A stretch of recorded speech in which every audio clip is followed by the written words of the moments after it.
Snapper Point. It is a place of rugged, violent beauty on the central coast of New South Wales. Tourists come here to watch the ocean force its way through the blowhole, sending sprays of salt water high into the air. It is a place of nature's raw power. But on the morning of Sunday, April 24th, 2016, the tourists looking down into that abyss saw something that defied the natural order. Floating face down in the churning water, stripped of identity and dignity, was the body of a young woman. She had done everything right. She was hardworking, ambitious, and cautious. She had moved thousands of miles to build a future. She lived in a home that was supposed to be a sanctuary, surrounded by people she called family. In true crime, we often fear the stranger in the alleyway, but the most dangerous predators are rarely strangers. Sometimes they are the ones holding the keys to the front door. This is the story of a betrayal so profound and a cruelty so calculated that it shattered a family across 2 continents. This is the case of Michelle Leng.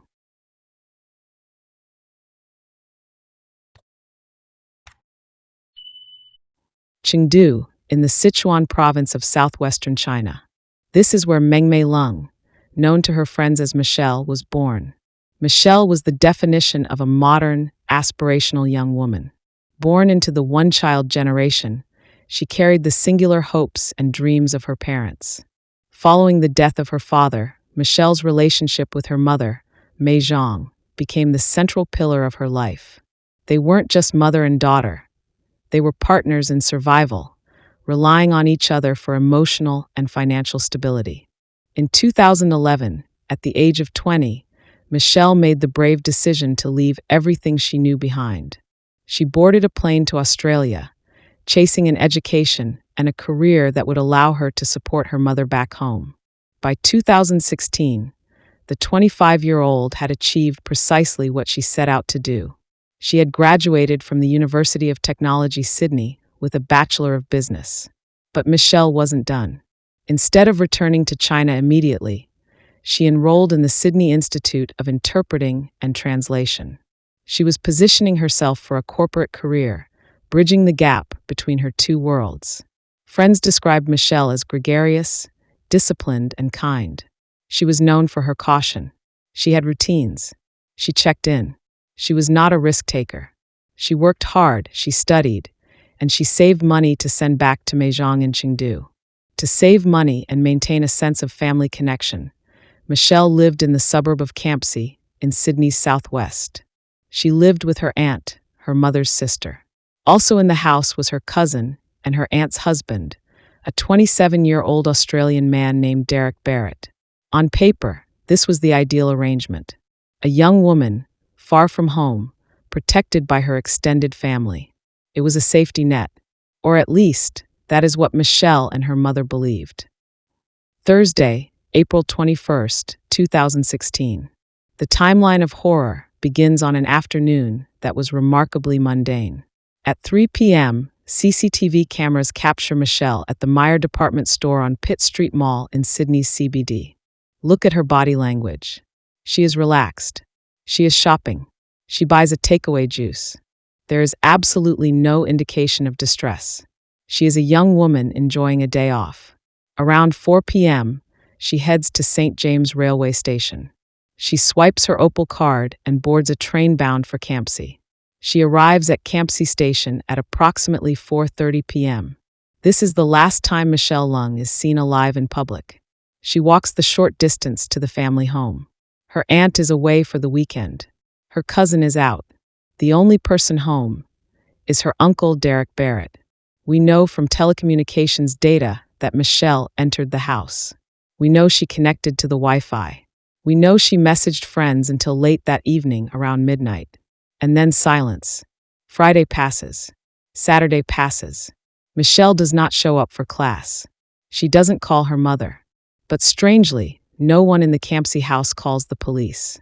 Sunday, April 24th, 10:30 a.m., 100 kilometers north of Sydney. A group of tourists is peering into the blowhole at Snapper Point. They spot something pale bobbing in the water. Emergency services are called. The retrieval is dangerous. A paramedic has to be winched down from a helicopter into the volatile swell. When the body is recovered, the brutality of the crime becomes immediately apparent. The victim is unclothed.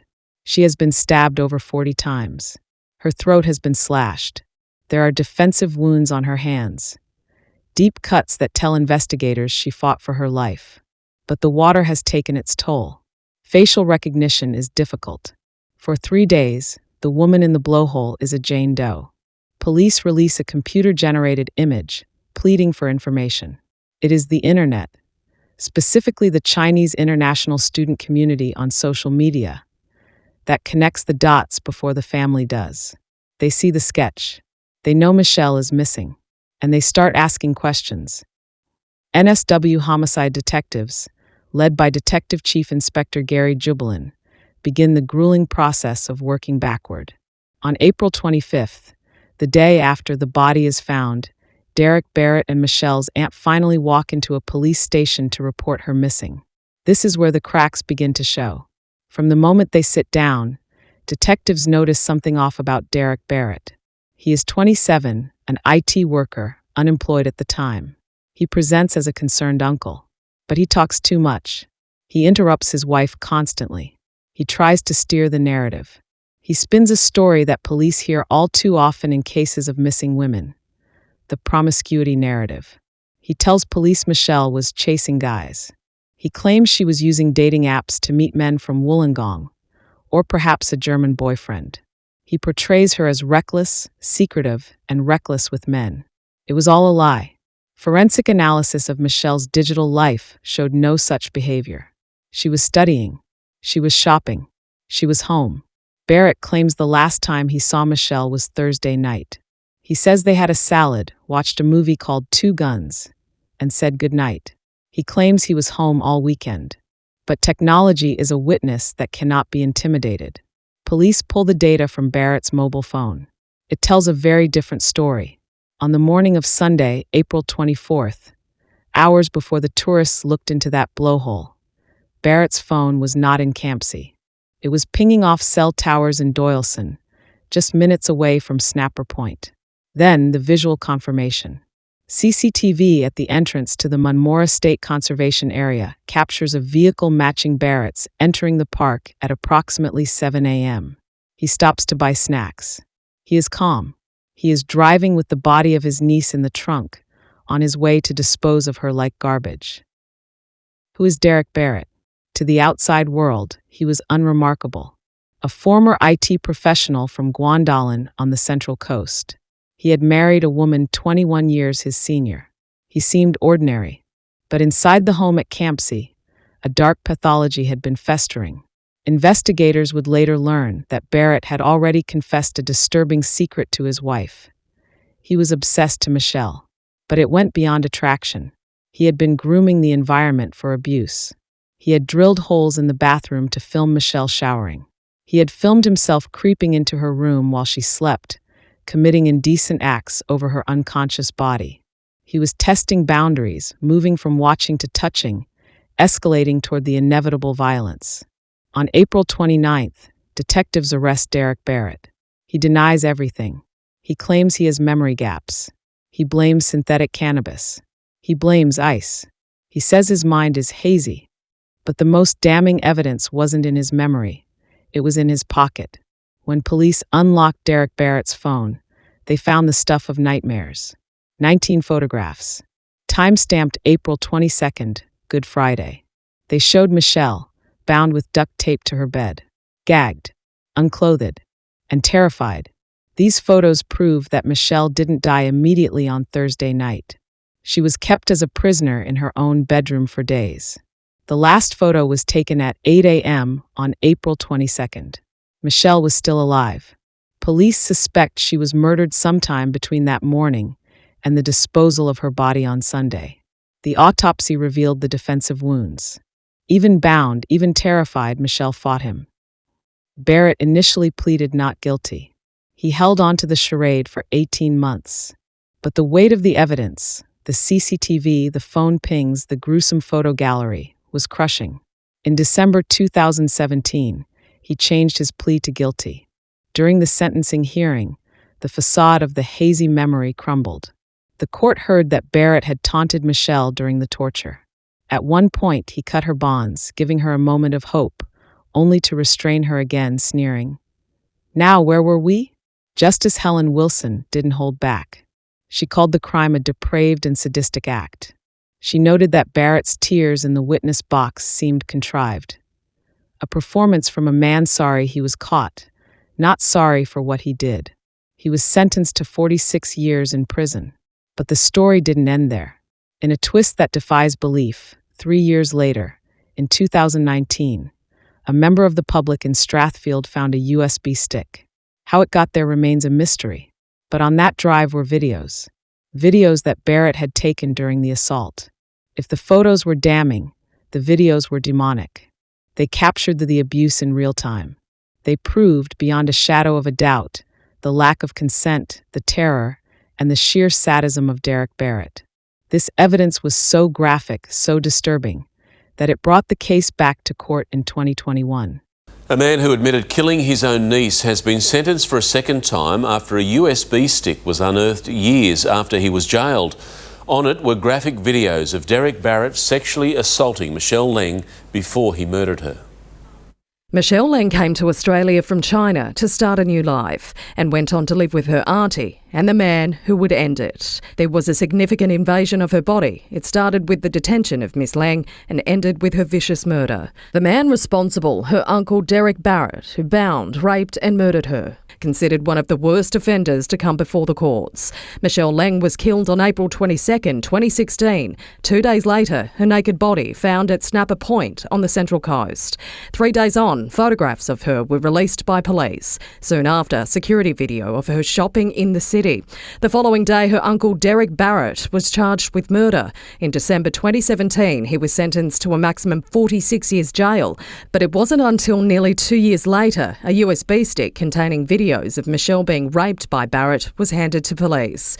But because it was discovered after the 46-year murder sentence was imposed, he had to be sentenced on the rape charges separately. Had the court known the full extent of the abuse, a life sentence would have been imposed. For Mei Zhang, the sentence is irrelevant. She is serving a life sentence of her own.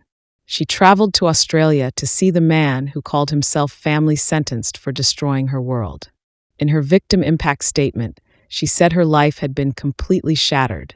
The murder of Michelle Leng sent a shockwave through the international student community. It shattered the assumption that family is always safe. It highlighted the extreme vulnerability of young people living thousands of miles from their support networks. There are questions that remain. Why was the USB drive found years later? Could the aunt have intervened earlier when Barrett confessed his attraction? We will likely never know. Michelle Leng did everything she was supposed to do. She worked hard, she loved her family, and she trusted the people around her.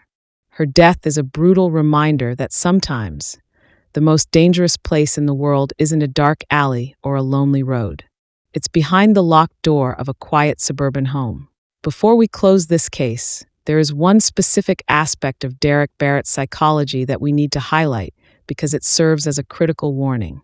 This crime did not happen in a vacuum. It was the result of a clear, documented escalation. Barrett didn't wake up one morning and decide to commit a violent homicide. It started with boundary violations that, in isolation, might be dismissed by some as just creepy or inappropriate.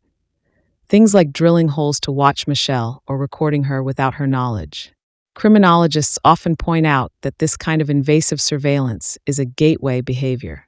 It dehumanizes the victim, turning them into an object for the perpetrator's gratification long before a hand is ever laid on them. By the time the physical attack occurred, Barrett had already assaulted Michelle's privacy and dignity dozens of times in his own mind. It challenges the way we look at safety. We tell international students and young women to avoid bad neighborhoods or walking alone at night. But Michelle was in her bedroom, in a house owned by her aunt. She was in the one place society tells us we are safe. It forces us to ask, how do you protect yourself against a predator who has a key to your front door? This brings me to my question for you today. In this case, the lesser crimes of invasive filming were the precursor to murder. Do you think the legal system treats privacy violations like non-consensual filming, seriously enough as red flags for future violence? Or are these crimes too often dismissed until it's too late? Let me know your thoughts in the comments below. I'll be reading through them to see what you think. Rest in peace, Meng Mei. Thanks for watching. Take care and see you next time.